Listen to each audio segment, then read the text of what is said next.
Hey guys, how are we doing? So today I thought I'd do something a little bit different. So my first introduction video, most of you have watched it. Maybe if you haven't, you can go rewatch that. But basically, the Uncaged intro is about how I was sort of feeling at work, how I was feeling with my life, and then taking that change to do what I'm kind of doing now. And I kind of just wanted to talk about anxiety, but I also just kind of wanted to show you through this video, if we go step by step, people wouldn't take the small little things from the video, whereas I can explain them more in depth so you can kind of see how I was feeling from a day-to-day basis. Let's get on with it. Let's go through the video basically.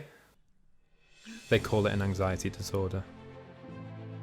That's what the counsellor told me. And every year the feelings are getting stronger and stronger. So yeah, let's stop the video there. So in the frame it shows that I'm getting up from bed, that I've been diagnosed with anxiety disorder, and the feelings are getting stronger and stronger. So in a nutshell, this is kind of showing you where my anxiety was the worst. Throughout the video you'll see me waking up, sort of getting more and more fed up, and the anxiety was always the worst when I woke up, and I don't know why. It was almost like I'd wake up, but my brain hasn't even got time to sort of think about anything, and I'd have a massive, an elevated heart rate. I'd feel like something's going to happen. The counsellor kind of described it as flight and fight mechanism. This would sort of save you from harm's way. So, if you come across a lion, for instance, your flight and fight mechanism would come up. So the adrenaline would start pumping around your body, and you'd either have two options. You'd either have to fight the lion or run away from the lion. Now, I'm pretty sure most of you decide to run away from the lion. But with anxiety, this mechanism is also triggered, like you're sort of in panic, in fear, and you don't know what to do with it because you can't fight it and you can't run away from it because it's just staying there inside you. And sometimes, most of the time, I didn't realise where this feeling was coming from. Like, I didn't realise it was coming from work or anything like that. I just thought, why am I waking up feeling this way? And it's not till I had more of the cognitive behavioural therapy that I realised that feeling was because I wasn't taking action in my life, and I was just going on and on with something that I didn't agree with, and my body didn't agree with, and my mind didn't agree with. And once you sort of fight all those, you fight all your feelings, it sort of manifests into something worse and worse. And that's kind of what I was describing there as things get worse and worse throughout the years, because I was sort of hiding those feelings. I wasn't fighting them, or I wasn't sort of working out what the problems were. I was just carrying on, and I was just lying to myself that everything was fine. So anyway, we'll carry on now. It has gotten overwhelming. My daily functions are being affected. I have picked up conscious habits. I'm paranoid. So I say in this part, my daily functions are being affected, and I'm getting paranoid and stuff like that. So sort of daily things, like maybe speaking to my family, I wouldn't be talking with them or wouldn't be paying attention because I'd just be stuck in my mind all the time, and they'd think I'm being ignorant or something like that, or people might think that, but I'm actually just either that stressed or something that my mind just sort of, I think I read something about derealization. So you kind of get out of the reality of the world and you kind of make your own world up in your head. It's a bit of a strange concept, but that was kind of things what I was sort of creating. Also the paranoia. A strange thing about sort of anxiety is that it can manifest itself into things that get worse and worse. So unless you tackle it, you can make yourself literally scared of sort of having face-to-face confrontation with, for instance, for myself, I was starting to get the fear of confronting myself with customers, and I was sort of freaking out so much sort of in the van. I spoke to customers all my life and I've been fine with it, but then all of a sudden I'm in the van and I'm like, I really don't want to go to the next job because I don't want to talk to a customer. And it's God, this is just getting worse and worse. And, I've heard different cases where people are even sort of scared to even go outside. And that's just the whole social anxiety or things like that. It can just manifest itself unless you sort of tackle it and get help. So anyway, let's crack on to the next part. I often wondered, I see many people on the daily commute to work. Even though some of these people are on high-paying salaries, I can't help but notice that it looks like the souls have been drained from them. Why are they putting up with it? Why am I? Why am I doing this if it doesn't fulfill me? Why am I working so hard for something I don't really want? Although I've established a successful business, I was never interested in plumbing. So yeah, there's basically a few things there. One of the things being that I couldn't understand why people were going to work. A lot of people that I spoke to might not be happy with their job. You kind of beg that question saying, well, you've got all your life and most of your life is taken up by work. Probably 30-40% of your life is taken up by work. I don't know. But it's like at least 50% of your day usually taken up by work. You choose to spend your life and a big percentage of your life doing a job that you do not like. Where's the sense in that? Most of the time, the reason why we're doing it is because of the paycheck. So we work all our life to get a paycheck, to spend the little amount of time that we have spending that money. And it's like, how much would life be better if you just decided to do a job that you loved? Maybe the paycheck would be 20% less. But if you're going to work every day and you're feeling great and you're feeling fulfilled, then isn't that better than a bigger paycheck? Maybe some people disagree with that. So that part of the film was basically the questions that were going through my head, and I was just sort of just trying to work it out, why people do it and why am I doing it? It has to be the choice that I have to take in life. Like, I have to do this, I have to stick it out, and I have to spend the rest of my life doing this, and that's why. I always saw the work like, I don't know if you've ever seen sort of the meme, but basically it's two miners, and they're both mining, but one's given up. And the one that's given up has got about this much soil till he reaches the diamond. And then you've got another miner who's got probably about this much soil, but he's cracking on with it, he's keep going. And it was almost like, by quitting, am I that miner that's literally got that much soil left until he finds that happiness, or if he finds that diamond finally? And that's the way I was thinking, and over the years I was like, am I just giving up? Am I just giving up and not collecting the diamond? Anyway, we'll crack on with the video. I've spent 13 years of my life grinding away at this image of myself, which I don't even recognise.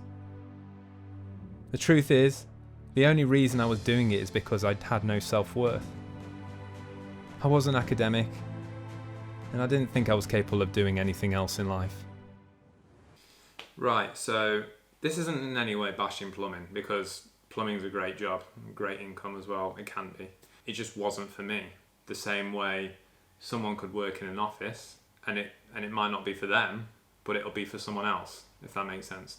In that terms, I just wasn't happy with what I was doing, and spending 13 years of my life grinding at this image, like I said, was basically saying that I totally changed, completely changed who I was, until I got to a point where I didn't even recognize myself. I kind of started revolving more things around work.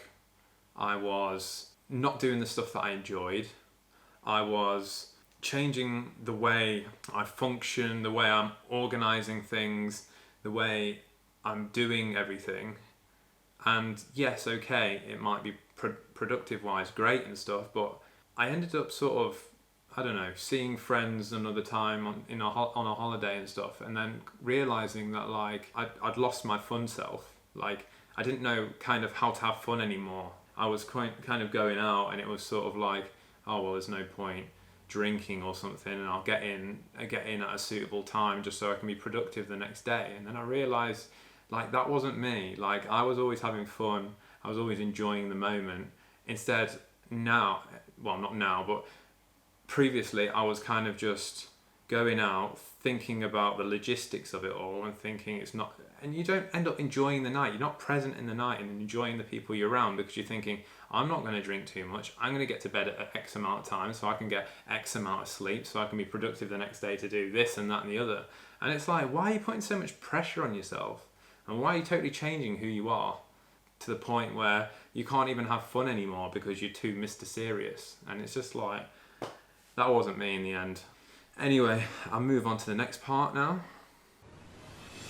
As I started dismantling these limiting beliefs, I've realised I can achieve anything I want to in life. Or at least, give it my best shot. I've faced so much negativity and adversity in my life. I told myself I didn't deserve my dreams. Whatever the reasons for these thoughts, I have to prove myself wrong. I have to prove everyone who doubted me wrong. Now, this is quite a powerful bit of the video, really.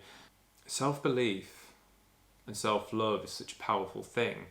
We can definitely take things that people say to us and take it to a whole nother level and start believing that everything they say is true.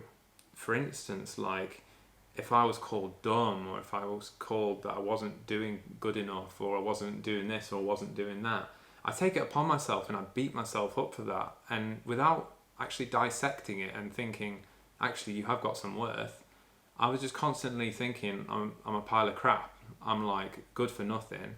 I'm not doing much. And it's just like, half the stuff is not true.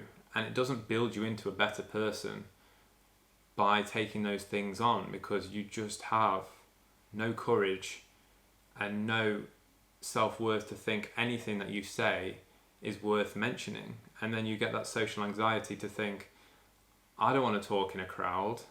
I don't want to talk in front of people, because what if they think that what I'm saying is stupid and they think I'm stupid?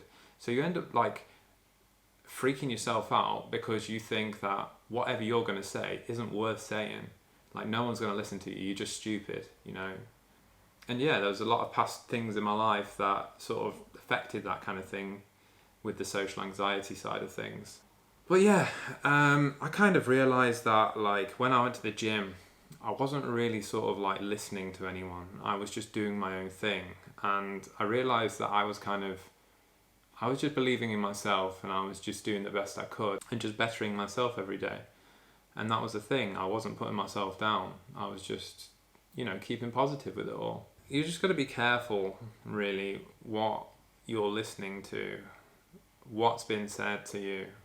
People can someone can call them fat. Then for the rest of your life, you're just going to look at yourself and think you're fat. And you might have lost so much weight and like turned out quite skinny.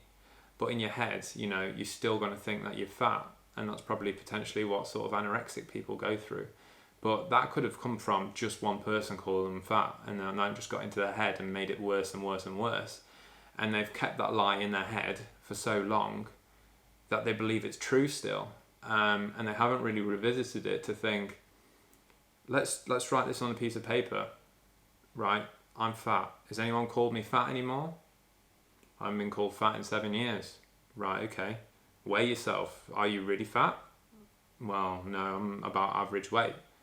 Okay, so seems to be a lie then. You're not fat, so what are you worrying about? And that's the thing, You need to talk to yourself and you need to write it down, and you need to realise that actually that feeling of me thinking that I'm fat is actually a lie. It's only just manufactured in my mind. I might have heard it once, but I've totally manifested it into something that's 10x worse than it actually is, because I keep beating myself up over it. That's just an example, by the way. There's many other examples I could have given you, but that's just an example. Right, moving on. There was a fire burning inside me.